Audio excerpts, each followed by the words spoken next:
Welcome back to the Indy Boys Racing Podcast. We have a very special show today. Do you guys like those new graphics? Jay has been working really hard on those, and they honestly look really fire. And first official episode that we're working officially as part of Burnout Sports. So shout out to them. My name is Tristan Grider. Joined with, as always, my amazing co-host Daniel Chaney and Justin Cox. How are we doing today, boys? I'm doing swell. We were coming off a kind of a mid F1 race, and Darlington was all right, so it was a good weekend, I guess. Indy GPs this week. It's race week. We got everybody, so I'm very happy about that. How about you, Daniel? Yeah. Daniel, are you doing all right? I'm doing all right, and you know why? Because it's May, and It's gonna be a mess, May. baby. It is officially INDYCAR season. I know we are, 4 races in? But I do Definitely. not care. It is INDYCAR season now. This is when it really takes a step up, and I'm really freaking excited, boys. Yeah, it's gonna be great. We got a lot of stuff planned for this week, especially. So make sure you guys stay tuned on all of our social medias: Instagram, TikToks, Twitter, our YouTube channel. Just check it out. It's got a lot of stuff coming on. But let's go ahead. Let's transition into my personal favorite segment of the week. Let's start with some motorsport media. All right, go ahead and start with some motorsport. Gonna go ahead and start with some motorsport media. Sorry guys, a little fumble. Let's go ahead and start with some NASCAR news. I don't have a whole lot. I'm just gonna start with a little bit of news that happened from this past weekend. Matt Crafton was officially been disqualified from this past weekend at Darlington. Failed post-race inspection, so that's really difficult for that whole 88 team. Sure. No points from this weekend. But they did look really fast out there, so I'm honestly not really surprised. But that kind of sucks for Crafton and that whole 88 team. Other bit of news is actually some SRX news. It was announced today that Chase Elliott will be racing the final race of the season in SRX at Stafford. Really exciting stuff, as Chase raced the finale last season and actually ended up winning. So super exciting stuff there for Chase Elliott. If you're a big fan of that 9 car, go ahead and check him out over in the Superstar Racing Experience. I'm very excited for when that go ahead and starts up. I'm gonna go ahead and let's go over to Jay with a little bit of F1 news. Alrighty. On the motorsport media checklist, I got 3 things for F1. So first off, Netflix's Drive to Survive has been confirmed for season 5 and 6. So a lot of people have opinions on Drive to Survive. I have my own opinions. I like Drive to Survive. I don't care. It's got its pros and cons. But it definitely does, but it's a good show. Yeah, Right. Yeah, as long as it attracts people to the sport, I'm fine with it. So Very bingeable. Next, ABT Sportline will return to Formula E next season. They took a year off hiatus from Formula E, but they're coming back. They were one of the top teams in Formula E, I'm pretty sure, before they took their hiatus. But they're coming back with Audi as their powertrain, so pretty cool. I'm glad to see them back. And finally, over the weekend at Miami, Mario Andretti was at the GP, and they were asking him how you're feeling about getting a team in F1, this, that, and the third, and he basically said that they have an engine and factory deal, so they're basically set. He confirmed it now. I think it was already rumored that it was going to happen, but he himself confirmed it now. And all the FIA has to do is just let a new team in, and I don't think many other F1 teams want a new team as well, so I think that kind of holds them back. So, but I think they asked Christian Horner, but I mean, of course, he might have to say yes, just because it's on live TV. They asked him, he was like, "How do you feel about Mario Andretti trying to have a team?" He's like, "Oh, we love Mario, this, that, and the third. We wouldn't mind having a new team with his or whatever." But yeah, so I thought that was pretty cool. I just realized that he wasn't in that GOAT picture. I wish he would have been in that picture, because if you guys didn't see, we posted yesterday as we're filming Sunday, there was a really awesome picture taken with, in my opinion, the 4 GOATs of some of sports. Lewis Hamilton, GOAT of F1. You got David Beckham, in my opinion. I know that's controversial, but in my opinion. He is the goat of soccer, aka football. Football. You got Tom Brady, the goat of American football, and obviously the true goat, Michael Jordan, the goat of NBA basketball. I thought that was just so cool that they were all in that picture. If they had him in there, that would have been dope. Yeah, if they would have had Mario in there, that would have been Mm-hmm. I would have ascended. It would have just. That's been, the Avengers right there, bro. Bro, it For literally real. is. They were only missing one. They For were only real. missing baseball, but Yeah, that's true. it's kind of True. difficult to say who the goat of baseball truly is. Yeah. Well, they didn't have hockey.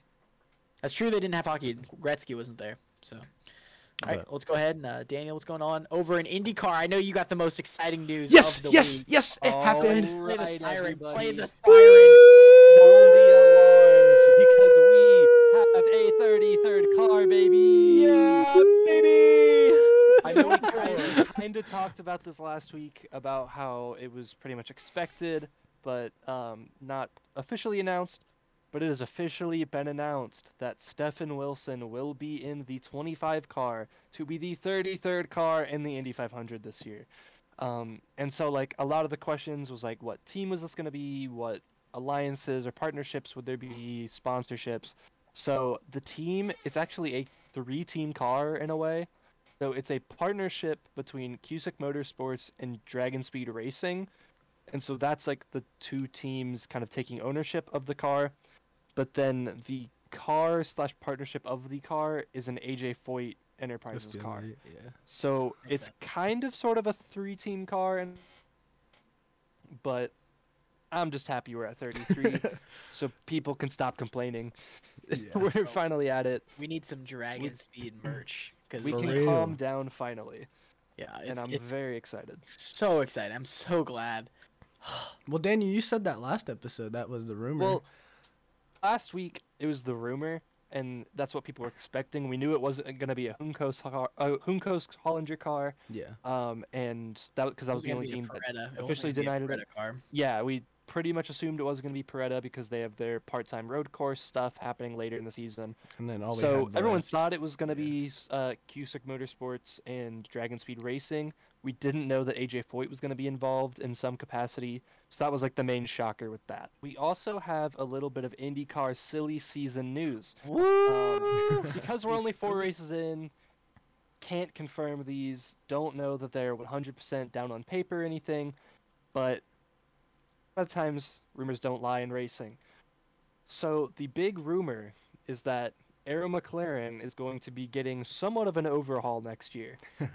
that team it is going to be stacked. It is pretty much been confirmed that Pato Ward will be staying. They're currently working on a contract for next year. I know that was a big thing in the past few weeks about how he was a restricted free agent, so he might not be returning, but they could match any offer he got. But he's been very open about the fact that they're working through a contract right now, and he is fully expecting to be back in that 5 car for the next few seasons. But they are a 2-car team right now. but they're going But next season, it's looking like there's going to be 3 of them. And He said. they're going to be 3. That's 6 car. And it might not be who you're used to, because Pato Ward will be staying, but it sure does not look like Felix Rosenquist will be staying in the 7 car. I don't know who will be taking the 7 car or the 6 car, or if they change the number to be a different thing. Rossi. The 2 drivers that are rumored to have done deals in a way. So obviously the one that's been long-standing has been Alexander Rossi, and Nathan Brown released an article of a interview with Alexander Rossi where Rossi basically said that his future is set in stone and written down on paper. Obviously, can't say where that is, because that'd be giving a little too much away. But it seems like he has a deal finalized, done on paper, and the speculation is that it is with Air McLaren, and he will be in that orange. The papaya, baby. But it's looking like in the past week or so, a new we front missing? runner for a 3rd car Who we're missing? has come into contention, and we don't know if it's down on paper or anything, but it's looking like joining Aero McLaren SP will be Rinus VK. No way! For real? Ooh, dang. Okay. While That's nothing's fire. been confirmed, That we don't know. for a Dude, I fact. love that. That team is The gonna be rumors stacked. love are that. saying that our homeboy Rinus VK will be in the papaya next year. Dude, I've Dang. never I really know. thought about. I hadn't really thought about Renus going to McLaren, but like, I love that. Yeah. That is. I mean, like, if you think about it, we didn't know if Penske was going to go back to four nah, cars. I next really year. thought. I honestly And was really Aaron expecting McLaren him to has go to for the Penske. past 2 years been Yeah. trying to move to 3 cars. Obviously, they've been Well, doing I mean, it they with have their 500. Indy 500 car. And so they've been like thinking about kind of trying to pull a Ray Hall, Letterman Lanigan, and expanding that 3rd car to a full-time car. So it's looking like Rinus VK might take what is presumably going to be the 6th car, or if he's in the 7 and Rossi takes what is probably going to be the 6th car. Obviously, they could pick a different number. Who knows? It's way too early to know. But I wanted to know, like, what you guys think. If this is true and Rinus VK is taking his talents to Aaron McLaren, who do you think takes his car if Ed Carpenter that is 21? staying the same size or expanding or downsizing? Like, what do you think is going to happen with that? Well, for one, I think that 21 is probably going to stay full time. I mean, over at Ed Carpenter right now, you got 3 cars, right? You have 3 cars. You got Ed Carpenter, you got Full-time. 2 full time. You got Ed Carpenter, you got Rinus VK, and then you have your part time car. Who's in that part time car again? I'm blanking. I don't know. Ed Carpenter. Ed Carpenter's Duh, the I don't know partner. why. And then that's going to be the Peretta car for the Yeah, Speedway the Preda races. car. Yeah. I don't know why I was, whatever. But in that 21, ooh, that's tough. Honestly, I could see probably an Indy Lights guy moving up. Whoever would win the 2022 Indy Lights Championship, whether that be someone like Christian Rasmussen, whether that be Hunter Linus. McElroy, Stingray Robb, you could maybe even someone. Actually, no, I don't see Ernie going there because he's pretty much a Penske guy. Yeah. But yeah, honestly, maybe an Indy Lights guy. But if it had to be someone that's already in IndyCar, ooh, that's tough. Isn't there a lot Maybe. of contracts out next season? Yeah, there is. That's what I just thought. think a decent bit. Here's the thing. I really thought like that's tough, man. You know what? I don't know, but that McLaren team is stacked though. If that's what happens. Yeah. So 21. McLaren is I gonna. want to have an answer. Maybe honestly, Felix Rosenquist goes to that 21, just because like they could do a little swap there. I could see Felix Rosenquist going to that car, but honestly, to be honest with you, I see an Indy going in there. Probably like Christian Rasmussen. I can see that. I definitely think a younger guy or some sort of rookie will take that seat. I can see. It. Not sure who yet. I think maybe Linus Lundqvist. That's what I For some said. reason, that I That's makes didn't what think sense about to me. Linus. I didn't think about Um, Linus. I don't know Thing if about him Rosenqvist though is that take it. he's an HMD guy though. He So, might. like- Yeah. But if you think about it, Indy Lights is realistically just a pipeline to It's facts. any seat. I mean, freaking Kyle Kirkwood won the championship in an Andretti He's at car and AJ then went to Foyt. AJ Foyt. Yeah. There's Facts. no correlation between this. Also, I guess I didn't put this in my news. It's being reported that it's a done deal that Kyle Kirkwood will be in an Andretti car next year. Doesn't surprise me. It's pretty much He's set in he's stone. taking the 27. Oh yeah, he's Like, gonna take it's- Rossi's I mean, seat. Yeah, that makes It sense. makes sense now which car he would be taking. Yeah. I just figured I'd throw that in there since Who I takes forgot to that mention 14? that. Who takes that 14 though now? If you probably Maybe a- Tatiana Calderon though, honestly. She'd Yeah. probably be Unless they keep- full-time. 11 to be a full-time car. Yeah, I don't know. I'd probably see they'd probably move Tatiana Calderon over to that 14 and keep that 11 be part-time. Maybe. 14. Felix Rosenquist. Yeah, maybe. Honestly, it just depends on where Linus Lundqvist goes, where Yeah. Christian Rasmussen goes, because those are 2 guys that I really feel like will be in NTT. It definitely In the main depends on, series next on season. which people move up. I feel like this Facts. is a very interesting class where a lot of them could honestly stay for another year or so. I mean, But we've seen We a really couple don't know guys. yet. We've seen a couple guys do. Obviously, Linus Lundqvist was the biggest one that stayed. You have Stingray Robb who stayed. Hunter McElroy. Like you got all these guys that are in. I think Hunter's in his second. But I don't know. That's silly season, man. It's silly season because know. it's like this. Yeah. Like, And the Indy 500 hasn't even happened yet. dude, and we'll see. Yeah. We'll find out so much at the 500. Probably. Right. But A lot of stuff will it's probably come crazy. out after the 500. So. That's crazy. But yeah, Motorsport Media, man, that was crazy. Like, I love silly season news. Let us know, guys, if you want us to have a segment just dedicated to silly season news. Go ahead and let us Sure. go ahead and message us on Twitter. Just go ahead and like ask us or something like that. Yeah. Because I feel like that'd be something fun. Or we could to put do. up a poll too ourselves. Yeah, Right. for sure. I'll put up a poll or something like that. We'll see if that goes. All right, let's go ahead and transition. Let's do some race reviews. Oh yeah. All right, we had 2 races this weekend, and honestly, both of them were kind of mid. I guess we could go ahead and start with Darlington, Xfinity Series, and the Truck Series. Decent races overall. I thought that the Xfinity race was much more interesting. Lots of wrecks in the Truck Series race, but overall, what did you guys think about Throwback Weekend? Some of those schemes looked gorgeous out there, and it was really cool to see. Just quick overview. Jay, what was your favorite scheme of the weekend? Favorite scheme of the weekend, like Like we seeing the cars on the track. Oh, seeing the cars on the No. track. Honestly, the stacking pennies Corey LaJoy kind of grew on me after watching the race. Yeah, man. So Sucks I that we only think- got to see it for half of it. I know it made me upset, but oh well, it is what it is. It happens. Dan, what about you? Okay, I know it wasn't out by the time we recorded our last episode, but the Trackhouse one. racing, Oh, both of them those two. were so Yeah. good, especially the Ross Chastain one. Dude, it was amazing. It looked so good. Too Yeah, those bad they cars got marked were- by the beast. Yeah, for sure. They definitely did get marked by the lady in black. But if I had to pick one, I really liked Stuart Friesen's number 52. I really thought that was pretty fire. Another one I really liked Myatt Snyder.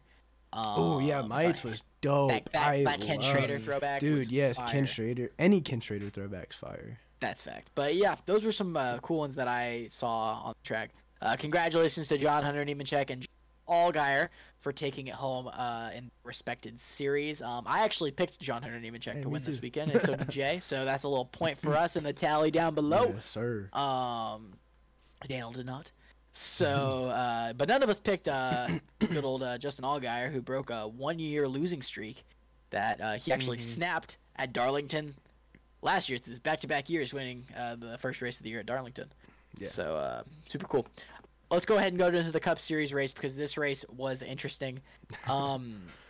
Really cool to see familiar faces in the booth with Bobby Labonte and Bill Elliott. Richard Petty. I too. honestly forgot that Richard Petty was in the booth because he did not talk. Like it was like you'd hear him and you'd just be like, oh yeah, that's right, Richard Petty's in the booth. There's a reason why he doesn't do television like the way that he does. But Bobby Labonte was probably the best one. I thought Bobby obviously has that broadcasting experience being on NASCAR Race Hub, so thought that was pretty cool. Yeah. Overall, pretty solid race. This race felt like it was dominated by Chevys, but it looked like Toyotas and Fords were always up front. But it just always felt like a Chevy was leading, whether that be a Trackhouse car, whether that be a Hendrick car. JTG was really fast, which second week in a row that Keith House Jr. got in the top 10. Super cool for that team. But yeah, it really looked like Chevy was up front. Saw some crashes, saw some engine problems. Kyle Larson had an early crash. I believe it is his 4th DNF on the season so far. And last season he only had, I believe, 3. So a little bit of a rough start for the last year's champion. Yeah. William Byron and Ross Chastain looked like they had the 2 best cars. Chastain gets taken out in a spin, pretty much ended his day at the start of stage 3. Sucks for that one car because it was beautiful, and I honestly thought they were going to take it home. But they did get some stage points, so that's okay. Coming down to the checkered flag, it looks like William Byron is going to win his 3rd race of the year until Joey Logano just starts sending it into every corner. And with a lap and a half to go, Joey had caught William Byron. Now, say what you want about Joey Logano. Defending him or not defending him, he's one of those guys that will drive through anybody to win a race. And didn't matter who it was, because good old sliced bread drove that Logano Motorsports throwback car into William Byron, sent it into the corner, entered the corner, I believe, like 10 or 20 miles an hour faster than Byron did, and put him in the wall. He had no intention of not putting him in the wall, I feel like, and flat out wrecked him, pretty much ruined Byron's day, ended up finishing 13th. But Joey Logano goes ahead and finishes first and locks himself into the NASCAR Cup Series playoffs. Locks, because we're at 10 winners already so far, so I'm going to keep putting quotations around that. William Byron had some interesting things to say on... He said a lot of interesting He said a lot of things. On TV, he called him an idiot and a moron that doesn't know how to win a race unless he drives through somebody. On Bob Pockrass, he said to Jeff Gordon some words that we will not say on the Indy Boys Racing podcast, as we like to keep things semi-family friendly over here. Let's just say he used a couple F words and he used a couple S words. And I just want to know, what do you guys think about this whole Byron versus Logano thing? Because William Byron became very viral and a fan favorite, in my opinion. Over not only is he leading the points right now, but a lot of people are starting to like good old Willie B, the iRacing boy. So, Daniel, I'll start with you. Was Logano's move justified? Or did William Byron deserve to say what he said? Like, do you think that Willie, like, was on the right side of things here? I think that they're both in the right. And here's the thing. Interesting. Byron has complete justification to be mad about because it was the last lap. Yeah. Completely understandable. But he's right in the same way that AJ Allmendinger has the right to be mad that Ross Chastain dumped him on the last lap. And just to the opposite of that, we cheered for Ross Chastain to dump everybody for that race. But since it's Logano this week, everyone's like, it shouldn't be allowed. Joey did it again, you know. I know it's like it's easy to just go for low-hanging fruit just because it's Joey Logano, and it's fun to dislike Joey Logano. But realistically, this is the type of stuff we want. This is the type of stuff we cheer for. But you only cheer for it when it's the heroes or the underdogs. But when it's the villains that you don't like and they do it, then they're in the wrong suddenly. And that doesn't make a lot of sense to me. When your favorite person just did that 2 weeks ago. Yeah. You have the goody two-shoes of NASCAR that I feel like everyone likes. Like, you have those Ross Chastains that everyone likes. You have people like Chase Elliott, William Byron now, Alex Bowman. You got people like everyone any Hendrick guy likes. Really. Any Hendrick guy, Right. Those are normally the poster boys of NASCAR. And now that you have like Chevy guys like Tyler Reddick, a lot of people like him, Austin Dillon. But then you have the villains, aka anyone that drives a Toyota or is Joey Logano. Like, when you drive a Toyota or you drive for JGR, you kind of have that mentality now and that fan base behind you that you are gonna do whatever it takes to win. And Joey kind of showed that again, and I'm not saying that this isn't the first time we've seen Joey do it, because he's not. He has gotten into the back of people to win races before.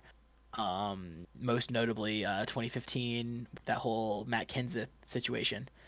But yeah, it's just, you know, it is what it is. It's behind us. I agree with you completely. We cheered for the same thing with Ross Chastain, but William Byron does have a right to be mad, as AJ Allmendinger had a right to be mad. So there you go. All right, Jay, what do you think? Okay. So, despite me wearing my Byron stuff, and I have a Byron flag back there and a Byron part right there, you could say I like William Byron. But I did see an onboard that NASCAR posted. It was from Joey Logano's onboard. Now, Byron doesn't necessarily wall Logano, but he definitely squeezed him. He definitely he acted like he wasn't there. He really acted like he wasn't there, in my opinion. And did put Joey in the wall. He didn't put him in the wall. He squeezed him to the wall. He didn't he didn't Kyle Larson him. Let's just say he didn't that. bumper him. No, he didn't. Yeah, no. But I love how that's what we're calling it now. Yeah. But no, like, so I feel like Joey has somewhat of a right to do what he did. Maybe not completely put him in the wall or whatever, but move him, just move him cleanly. And I'm not defending Joey's actions because like that was kind of it wasn't dirty until I heard him say for what Byron did. It was for what Byron did, in my opinion. It was a clean, I don't know. You go back on our podcast and listen. Aggressive drivers are going to do aggressive things, right? I said that. I said that when Chastain won, and I said it with Ty Gibbs. And I'm not changing my stance. Joey Logano is an aggressive driver. He's going to do aggressive things. But why is it a bad thing when, like, Joey Logano or Ty Gibbs does it, but everybody praises Ross Chastain, like Daniel said?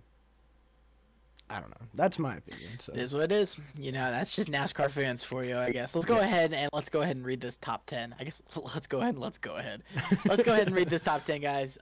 First place, as we mentioned, Joey Logano. Second place, sorry, Daniel. Tyler Reddick gets a runner-up finish again. Oof. I believe this is his third runner-up finish this season. Third place, his best finish of the season so far. I believe his best finish since he won in 2019. Justin Haley brings the 31 home third for a podium finish. Congratulations to JH and that whole Colleague Racing team. For real. Because that is awesome. Mm-hmm. Fourth place was the 4-car, Kevin Harvick. Fifth place, Chase Elliott rounds out the top 5. Sixth place, Christopher Bell. Seventh place, this is a driver I am very proud of, and in my opinion, he has been the driver of the month. Even though he hasn't brought it home, he has 3 top 10s in the past 4 races. Michael McDowell in that 34 car for Front Row Motorsports somehow, some way, just sneaks into the top 10 at the end of these races. And congratulations to him, because he's driving the wheels off that 34 these last 2 seasons. Incredible to see. For sure. 8th place was Ricky Stenhouse Jr., back-to-back top 10s for him. 9th place was Austin Dillon, and 10th place was Daniel Suarez, his first top 10 in a while, I believe, since the West Coast swing. So that's awesome for Daniel. Couple notable guys that are outside of the top 10. Eric Almirola brought it home a little. Thought he was running top 10 all day. I thought he was going to bring it home. Top 10. Ty Dillon had a great run, ran 12th. Harrison Burton finished 14th. William Byron finished 13th. Todd Gilliland and Harrison Burton and Todd Gilliland both had good runs. 14th and 15th for them. That's awesome. I just want to say this just because of how proud I am of him. Cody Ware brought it home 19th. I saw that. Top 20 for Cody. 20. He beat cars like Chase Briscoe, Denny Hamlin, Landon Castle. These cars were running like... Well, I know Denny was damaged, though. Yeah, but still, Chase Briscoe didn't have, like, damage. I know, so, like, that's what's crazy. Crazy. And then we had a lot of cars wreck out. Both the 2311 racing cars wrecked out of this race. Eric Jones, who was very fast, wrecked out. Truex, Alex Bowman, Ross Chastain, Hemrick, McLeod, Kyle Busch, Brad Keselowski, Corey LaJoie, and Kyle Larson all DNF'd from this race. It was a good throwback weekend. I just want to say that. It was good. It was kind of a mid-cup race. Lots of cautions, and I'm not a big cautions fan, but interesting finish. And as NASCAR fans like to say, it doesn't matter about how bad the race was if the finish was good. So, yeah, let's go ahead and let's talk about a race that's even midder. Oh, God. The race that I had the most high expectations for this season, the Miami Grand Prix. Jay, go ahead and take us through it. All right, so we had the F1 Miami Grand Prix, and it was the first race, inaugural race. I don't think the track surface was prepped enough, in my opinion. It was still too new for it to... It wasn't worn enough. They needed to race more. They needed more racing on it, in my opinion, to break it in more. But let's go into lap 1. Lap 1. A pretty clean start. Carlos Sainz, he starts P2, and he loses out to Max, and he ends up not being able to help Leclerc on the start, and we already know. Lap 9, Verstappen finally catches Leclerc and basically passes him because Leclerc already went too hard on his tires already and chewed him up too fast. And from there on, Max pretty much dominated. Some notable incidences later on in the race, like I said, Max basically just dominated the race, like this middle portion up until this lap 39. Alonso lunges his way on the inside of Pierre Gasly and knocks onto his right rear. I think it caused Gasly a little bit of damage because I don't think he ever recovered back from it. It just seemed like that car was not the same and after that contact.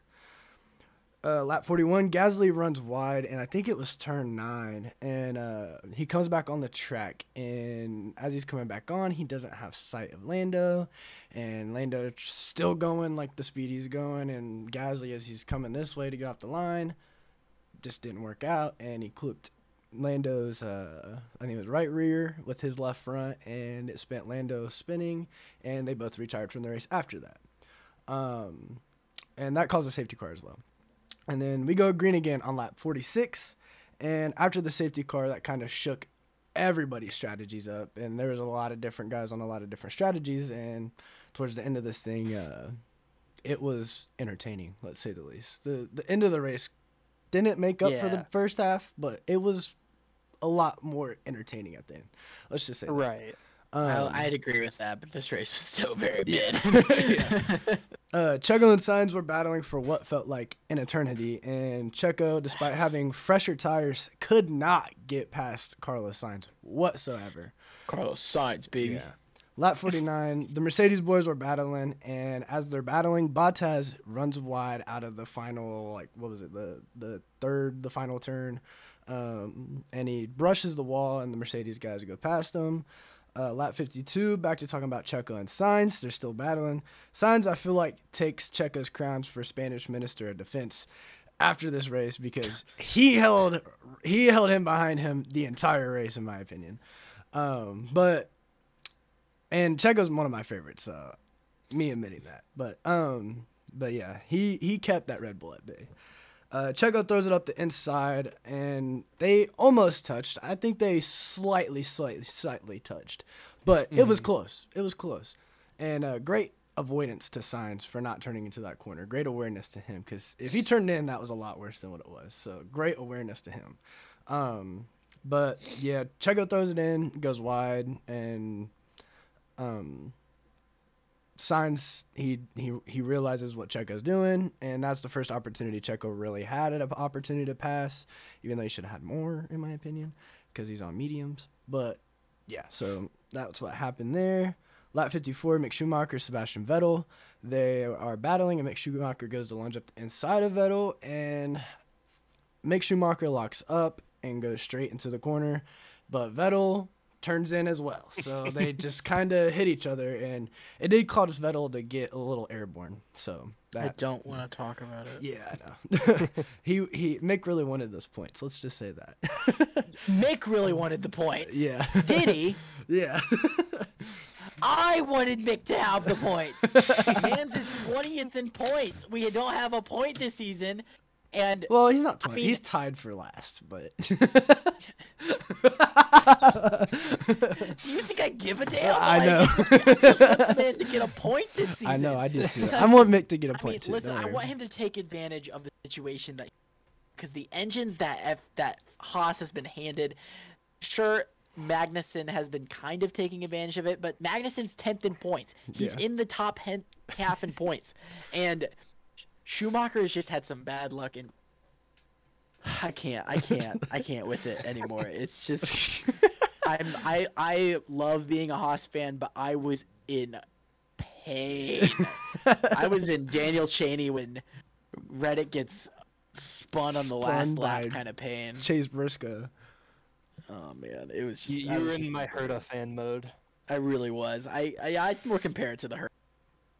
But I really want my Haas boys to get some points because it's been a couple of weeks. So now lap 57, Verstappen holds off Leclerc for a little bit after that safety car restart, and he ends up pretty much dominating the end of the race anyway. So it is what it is. But Verstappen wins. Verstappen wins, and Verstappen has won every race of the season that he has finished. So that's pretty cool. I'm gonna go over the top 10. And then I'm going to go through the championship points, whatever. Then I got 3 questions for you guys. So first was Verstappen. Second, Leclerc. Third was Sainz. Fourth, Checo. Fifth, George Russell. Sixth, Lewis Hamilton. Seventh, Bottas. Eighth, Esteban Ocon. Ninth, the red-haired man himself, Albano! Alex Albon gets another points finish. Since he's dyed, good for him. Since he's dyed that hair red, he's not changing that hair red. He's not changing his hair from red. He's not. Ever since he's dyed it red, for whatever reason he did, like, it's been good luck. So, and then finally rounding out the top 10, Lance Stroll. Championship Good standings. for Lance, honestly, I because Lance know, hasn't I had know. points in a while, so it was nice. I don't even think Lance had gotten points this season. No, So he it was has. cool to see. He Yeah, had, yeah, okay, yeah. but like cool for Lance to get Oh, some maybe points. he didn't. I don't know. I thought he I did. think this was his first points this year. It might be. I don't know. I don't know for sure, but I just know that Lance has had a pretty crappy year so Yeah, far. So yeah. good to see Lance Stroll run well. Championship standings. First was Leclerc. Second, Verstappen. Third, Perez. Fourth, George Russell. Fifth, Carlos Sainz. Carlos Sainz is fifth. But I mean, he has had pretty bad weekends in the past. Well, he kind of didn't yeah. complete a lap for 2 races. So I mean, yeah. But I don't know. I just say that because he's a Ferrari. He should be up there, but we understand why he's not. Sixth, Lewis Hamilton. Seventh, Lando Norris. Eighth, Valtteri Bottas. Ninth, Esteban Ocon. And 10th, you want to say it, Dan or Tristan? oh yeah, I want to say it. K-Mag, baby. And Kevin then- Magnussen, 10th in points, top 10. And then constructor standings, final thing, and then I got my questions. First, Ferrari. Second, Red Bull. Third, Mercedes. Fourth, McLaren. And fifth is Alfa Romeo. That's crazy. Bottas Good is for them. putting in work. Joe has done a little bit. Bottas- Joe has done Dude, a little bit. I applaud I've Joe. picked Bottas. but- I've picked Bottas to win a couple weeks. So I mean, Yeah. I think it's coming. I do think Bottas gets a this year. Yeah. I mean, I think he's pretty much shooed in for one. It's at least, I hope. you know where I honestly think he might get it? Coda. I could see him getting it at Coda. That's true. Because that's just kind of one of those tracks. Yeah. But I don't know. Yeah. I got 3 questions for you guys. So I know we've already kind of discussed our opinions on the Miami GP, but was the Miami GP good or bad, and why? And what was your rating? I'll start with Daniel, and then I'll say mine after you two. As an event, great. Yeah. They did a lot of work. They put a lot of effort into it, and I can respect them for that. I think they want it to be a thing for a while. Mhm. As a race, I'm not sure. It was bad. I don't know. It Just say it. Dave. this It was bad. this race was like, I feel like in the past season or two that, well, here's the thing.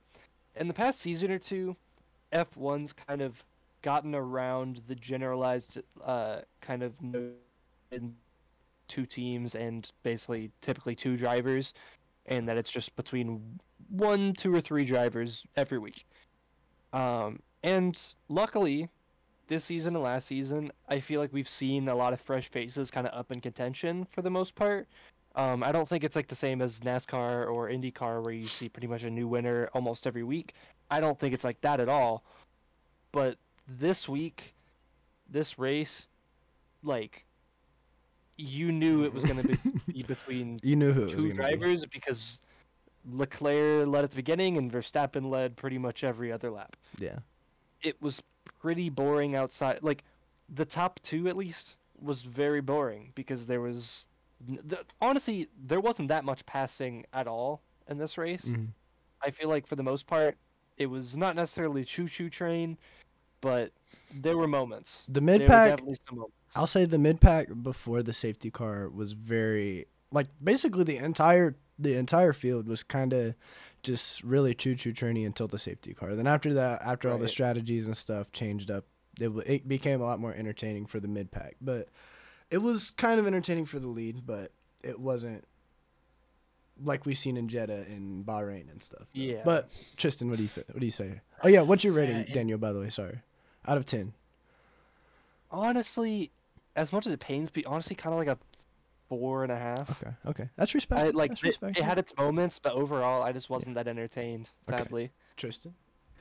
As one of Daniel's favorite AEW wrestlers would say, the Miami GP was mid. It was not. It wasn't good, man. Like it was. I wanted this race to be good, man, did because too. I hyped did this too. thing up so much. I was going back and forth between it and the first half of Darlington. Darlington was so much better, and it just. I hate to say it, but one of the reasons I didn't like F1 as a kid was because I felt like the only lap that was interesting was the first lap.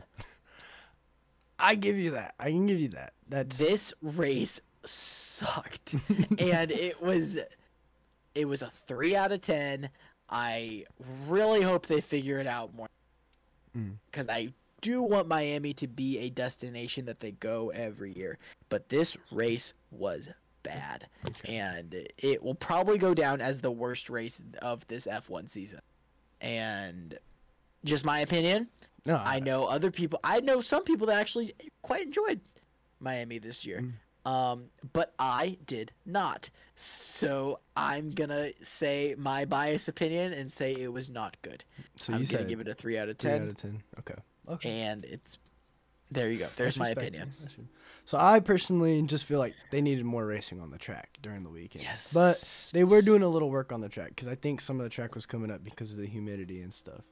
Because I know they were putting a lot of patches down and stuff. But they just needed more racing on the track. And I know you're not going to age a track. Fake water? Yeah. That fake water. I know you're not going to age a track in a weekend. But, like, they could have helped it maybe. I don't know. Just laying down more grip. I don't know. Just something. You know what I'm saying? But Interesting. I personally give it probably a 4.5 in my opinion. So it's definitely probably going to be the worst race this season in my opinion.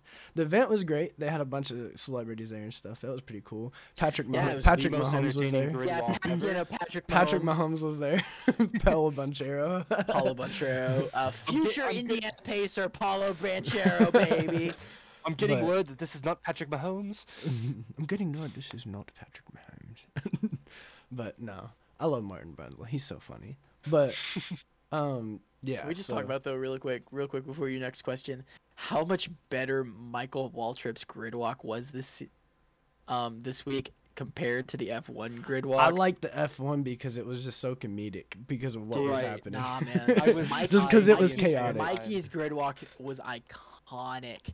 Like this week, because he went all the way through the field. Oh wow! And, they gave him enough time. Yes. And here's the thing: he was back talking to JJ Yeley. Good. Well, that's what you're supposed to do in a grid walk. You know what I'm saying? And it was awesome because like we got to see that Rick Ware Racing, that beautiful throwback to an actual Michael Waltrip Racing, because JJ Yeley had a throwback to, I believe, Clinton Boyer's 2012 5-hour energy scheme. Yeah. Except it obviously had ollies on it. Yeah. But it was the car, and it was beautiful. And Michael was talking. He's like, I remember this was my favorite that I ever had raced out of my shop. Yeah. And they were talking to everybody. The only person they didn't talk to was BJ McLeod. But they talked to everybody. I just thought Mikey did a much better job this week, so I just wanted to point that out there. I just like that one because it was more comedic because of the stuff that was happening. But because nobody wanted to talk to him. Yeah. Yeah, because that American hospitality, you know what I'm saying? Venus Williams just kept walking, and then like after 15 seconds was like, wait, what was your question again? He was like, oh, it's okay. You didn't want to answer it. Yeah. So second question. Is Red Bull about to start taking over this championship if they don't run into any more reliability issues? Because they did have some over the weekend with Max, because he had, I think it was like his, I want to say it was his drivetrain. I think it was, if I remember. I don't remember exactly what it was. But if they don't run into any more reliability issues, does Red Bull take over the championship? Tristan. This is Leclerc's year. This is Charles Leclerc's year. Okay. And he's going to win the championship. Do you think Ferrari's dialed it back a little bit so they can save some stuff for the end? For sure. They've definitely dialed it back. Okay. They're saving for the end of the season, and I don't blame them. But probably also saving for Monaco in a couple of weeks because, Monaco is a lot of people's biggest race of the season. Well, that's Leclerc's home GP as well, so. Yes. I think Leclerc's winning Monaco this year. He's my Monaco pick. Okay. But I definitely think that we might see Verstappen take the points lead at least one time this season, because in my opinion now, since Max has won 4 races, he's won 3. Really? Yeah. There's only been 5. There's only been 5 races. Oh, he's retired out of 2 of them. Since he's won 3 races so far this. But every race he's finished, he's won. So every race he's finished, he's won. Yeah. But since he's won 3 races this year, I could see Super Max getting 7. And he'll definitely take the points lead. He might win in a couple weeks. But I do think this is Charles Leclerc's year. But I could see Sergio finishing top 3. see him finishing. Okay, I see that. I can see that. All right, Daniel.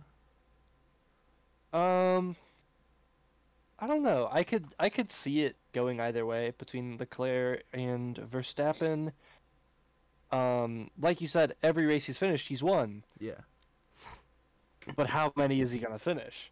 That's why I said no more. If they don't run into any more reliability issues. So I feel like if they don't have any more reliability issues, I think Max gets a repeat. I think he gets 2 straight championships. I could see Leclerc kind of having what Max had, where it seemed like he was so close for so long. Yeah. I don't know. I could really see it going either way, but I do think Max is gonna kind of be a little annoyed that he's had some wasted opportunities for points, and he's gonna make up for that by winning a crap ton the rest of the year. I can see it. So, I could see. You think he's gonna have a Lewis Hamilton end to the year, kind of like last year? How Lewis? Dude, I think it might be better than. Yeah. I think it might be better than that because the Lewis one it took a while for that to happen. I think Max is already picking that up. Okay. You never know. All right. I respect that. I don't even know what I think, honestly. Like, I just it's kind of early. honestly It's too early. early to tell. It's early, but like an early prediction, in my opinion, I would have to say that I feel like as long as left of the season. I know, as long as Red Bull doesn't run into any more reliability issues, they're set for the championship. But we're 5 races in now. Is Mercedes classified as a midfield team? Yeah, Yeah. sadly. Yeah, Yeah. Daniel. I don't think so. Because here's the thing. George Russell has finished top 5 in every race this season. If you think about it, that's the start of the midfield, though. But Because the again- other 4 are way out in front. But still, top 5 every week. You would think I know they've had a rough start to the season, at least for Mercedes standards. Mm. There's no way this lasts all year, right? Yeah, Lewis has to get at least one win. George Russell's due for a win. But yeah, I think Honestly, I wouldn't be surprised if Hamilton doesn't get a win this season. I think he's struggled enough with this new car. Mm. But clearly Russell knows what he's doing in it because he's the only driver to get a top 5 every race, Yeah. and we're only 5 in. So I feel like Russell's gonna figure it out a little bit more, especially if Mercedes can figure it out and kind of fine tune their stuff, and maybe not I don't think he's gonna all of a sudden be a championship contender, but I could see him finishing in the top 3 with at least 1 win. Okay. All right. I feel like Mercedes is classified as a midfield team, so that's my opinion. see you get me. They're the start of the midfield, in my opinion, because it goes Ferrari, Red Bull, like those 2 are on the pedestal. Then Mercedes starts the rest of the field, and then it goes honestly, Yeah, the rest you got of the Alfa Romeo rest, cars in there. You got the Haas. the rest of the field is kind of all together. Right. Except for the Williams cars. Well, Albon's been P10 in 2 Except for races now. Albon. Except for Albon. That's what I was Latifi has saying. done He's kind of nothing. Latifi ain't done shit. So, yeah. Yeah, I feel But- like the only 2 teams that I would say are significantly or a significant step behind probably be Williams and Romeo, or not Alfa Romeo, Aston Martin. Okay, I was about to say, Alfa yeah. Romeo was doing. Yeah, I got my okay. A teams messed up. Yeah. I got my Yeah, A yeah, teams yeah. messed up. Yeah, a lot of them I was there. what was in green? But But they've had a rough season for the most part. I don't know. That's my take. okay. All right. Good race reviews. Both races okay this weekend, but we got some really exciting races coming up. We got a lot of stuff planned this weekend at our favorite place on earth, Indianapolis Motor Speedway. Not the Speedway. 500, not the 500. We're 20 days away, but it's not the 500, but it's GP weekend, baby. Number one. Number one. It is very exciting. We got a bunch of races. We're not going to predict all of the Road to Indy races, except for Indy Lights. We're going to predict the 2 Indy Lights races. But we got INDYCAR. We got NASCAR. let's go ahead. Let's go into it. Predictions. Okay, so let's go ahead and start with, I guess, the races that are going to be first, which is our Indy Lights races. So go ahead and we'll throw this one over to our INDYCAR expert, Daniel Chaney. Oh, yeah, you're up here now. I keep All forgetting this right, side so there will be a total of 5 races in like the IndyCar side of things this week. So obviously, you'll have the IndyCar GP at IMS, and then you'll have 2 road to Indy Lights races, and then you'll also have a USF 2000, and then the Indy Pro 2000 races also on the road course configuration. So I'm gonna first send it to Tristan. Who do you think is gonna win both of the? Well, I guess you would have repeat winners. You could have different winners. Who do I you have think is different gonna winners. win for the Indy Lights races at the IMS road course? First one is the guy that swept Indy Pros last season, and that man is Stingray Robb. I think Stingray is going to take it home for race 1. For race 2, I have Force Indy's team. Ernie Francis Jr. is going to win the second race. I think they've ran well. Underdog for that race could honestly be Hunter McElroy, Christian Houston ran well. Obviously, points leader being Matthew Brabham. Linus Lundqvist. But I'm picking Stingray Robb and Ernie Francis Jr. this weekend. Those are my picks. Love to hear it. All right, Jay, what are you picking? Okay, so for race 1 for Indy Lights, I'm going to go with your points leader, Matt Brabham. Now, race 2... He's not the points leader anymore. I thought you just said that. He's in 3rd. Oh, forgot. Linus is the points leader now. My bad. I don't know why I said. Okay. No, you're good. You're good. That was the points leader. It's all right. My Okay. bad, Jay. You're False good. information there. You're good.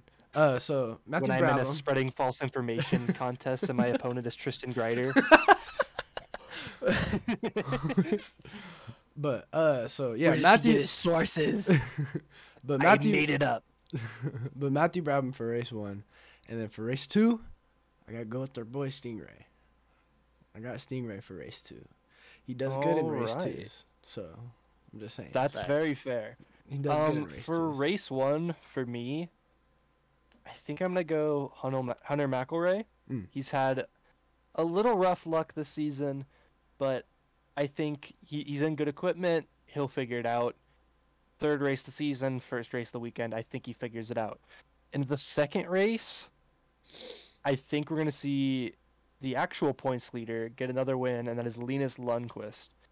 I think Lundqvist is probably going to be the championship favorite for most of the season.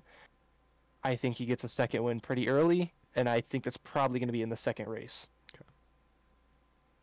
Nice. Interesting. All right, and then also this weekend at the same course, IMS So Road Course, exciting. we've also got the Indy Cars, baby. So this will be taking place on Saturday, and I'll send it over to Tristan first. Who is your main pick, and then your wild card pick? You know, my main pick this weekend, going in, thinking about people that are good at this track. We've seen some winners in the past. Obviously, Renus VK took it home last season. But my pick is a guy that it swept IMS in 2019. Simon Pagenaud. Oh, yeah. I knew that's who you were going to say. I'm picking Simon. I Nice. think that he runs well in the month of May. Scary well. And is always there. So I think that 60 is going to be in victory lane. My underdog pick for the road course.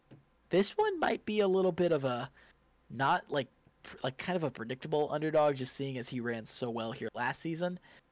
Romain Grosjean is my underdog pick this weekend. I think that he gets a podium. I'd love to see some other guys run well. But yeah, those are my two guys. Those are my two guys this weekend. That's what I'm going with. All right, Jay, what do you think about this? So you have Romana as your wild card, right, Tristan? It's your number one. I got him as my race pick, bud. There you go. That's my race pick. But wild card, I got a toss up, cause I have Palau and I have Newgarden on my thing. I feel like the safe bet is Palau, cause he's always there. Mm-hmm. But then Newgarden's Penske's always good at Indy. Right. So it's kind of hard. But I'm going to go with Newgarden. I'm going to go with Newgarden. Okay. So those I are my two. respect that. Even though that's not really a wild card, but So my first pick, again, kind of an obvious pick just because he got P2 both times he ran this course last year. I'm picking Romain Grosjean as my pick. But my wild card, it's not really a wild card in my eyes based on his performance at this track, but I've got a rookie. Yeah. I've got Christian Lundgaard. Oh, I thought you That is a true underdog. He right ran there. one race I love last it. year. I love it. Last year, and he ran it here. Oh, that is true. He did run Qualified here last year. insanely well, He and did. he ran insanely He well. did. I forget that Christian Lundgaard is good here. And Yeah. damn, that's a good pick, Dan. That's a great I think this is a race where he can at least get a podium, and he really can put more eyes on him because people forget he's very quietly leading the Rookie of the Year race. It's just because he doesn't have all of the I guess pizzazz and kazam that people like Kyle Kirkwood have. Is a lot of people think next ride Hunter Ray, and then obviously David Malukas has his whole inside the driver thing that IndyCar does. And that's the thing is like people forget he's arguably in the best equipment out of all the rookies. Facts. That's true. I'm not saying maybe Devlin. Maybe Devlin.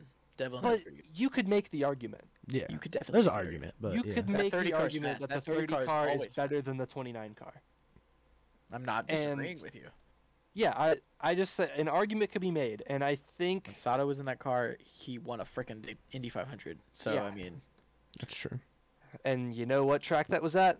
IMS. different configuration, but I think Christian Lundgaard has got a really good shot at winning this race this weekend. that's a great pick, man. That is a Nice. I love that pick, Dan. Daniel, if you call that, you're I've gonna, Daniel- had some bold picks work out this you're gonna season. get you're gonna get a really nice post on social media from if you get that Yeah. pick. All right, Hey, let's go ahead. He's been really lucky It's facts. because he was at the Kentucky Derby this past weekend and he picked the winning horse, He did. which was the second biggest odds of all time. Yeah. I Did you think see luck's that gonna be on his Michael? side. Did you see that Michael Waltrip picked the Yeah. first and second placing Yeah. second placing horses? Yeah. Hmm They bet it I think it was like peanuts or something. Yeah, something like that. I saw that on the broadcast. All right, switching over to NASCAR, we got 2 races this weekend. We're going one of my favorite tracks, and a lot of people don't realize that this is one of my favorites. But I love Kansas Speedway. It is a fun track to go to. 2 races, Trucks Cup. Xfinity gets the week off. Let's go ahead and start with the Truck Series. You get your pick and your underdog because, I guess we could just do that for the Truck Series. Go ahead and looking through this entry list. We got a lot of cool cars here. But There's a lot of first different pick. names this weekend. There is a lot of different names this weekend. But my first pick, Riley Herbst, is my first pick. Number 17 this weekend, David Gilliland's car. I'm picking that man right there. Number 17, he's my first pick. I haven't picked Riley Herbst yet this season. Daniel's been picking him a lot in Xfinity, and that boy's been running well. So Yeah. I think could take it home in trucks this weekend. Did he finish My third at underdog Darlington? pick. Huh? He finished third at Darlington in the Yeah, he Xfinity did. Series, didn't I he? thought he honestly Yeah. might win. Yeah. My underdog pick is a true underdog, and it is the 5 of Tyler Hill. Oh, wow. Timmy Hill Motorsports has been insanely consistent this season, and I could see that truck running well. And I like Tyler Hill. I think he races good, and so I'm picking Tyler. It's my underdog. True underdog there. Okay. Send this one over to Dan. Okay, first pick. I'm going with the boy, Carson Hocevar. Please. He I has really wanted had to get into victory lane. so many times where he's gotten so close, and that boy's earned it. That boy is looking fast. He's looking good. He looks like he knows what he's doing. I think he gets the win. My underdog pick, I'm gonna go Derek Kraus. Ooh, I like that. Okay. I like that. I really Kansas is don't a good have any. track for him. I don't have any reasoning. I Nah, can man. see it. I don't. Yeah, I mean, I get that. Jay? All right. Mic drop. No, I'm just kidding. But my first pick is Chandler Smith. He won at Vegas. Ooh, yeah, I like it. I Not like it. Similar track, but basically kind of the Mile same and a half, thing. mile and a half. Yeah, yeah. So kind of already some success on the similar type of track. So Chandler Smith is my first pick. Second or wild card pick is gonna be Carson Hocevar. He's gonna get his win soon. I don't know when he's gonna get it, but he's gonna get it soon. And I love Carson Hocevar. So Yeah. but And I know a lot of you guys are kind of going to be mad about my underdog pick because he doesn't really have a shot to win. I'm just saying I think Tyler Hill's going to get a top 10. That's my underdog pick there. All right, let's go over to Okay. Cup. NASCAR Cup Series at Kansas Speedway. Now, we've had some really good races at Kansas the last couple of years. And this guy, I swear to you, I'm going to pick him until he wins.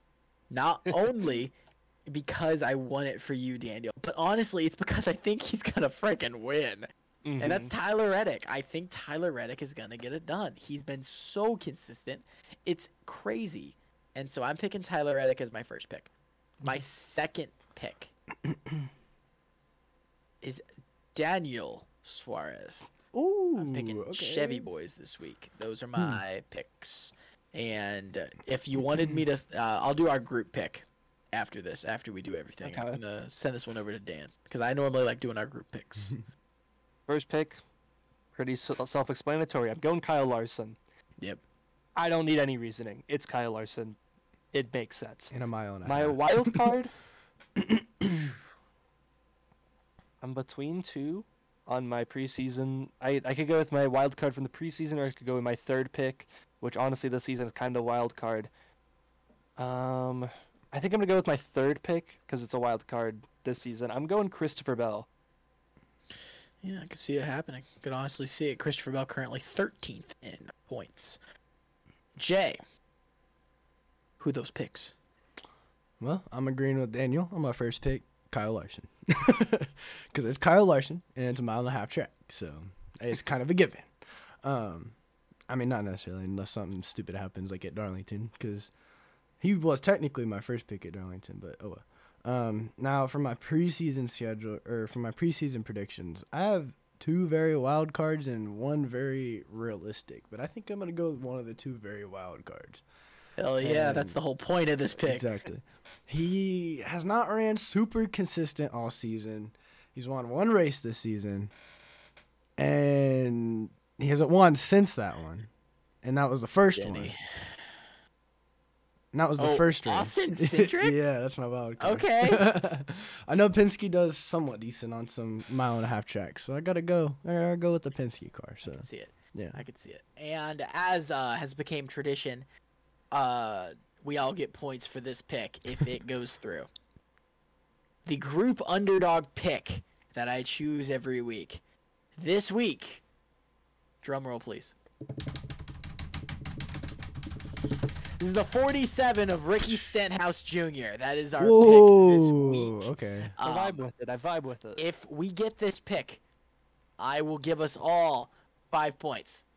I think that this could be a 5-point pick. Because 2 straight top 10s, a runner-up finish 2 weeks ago.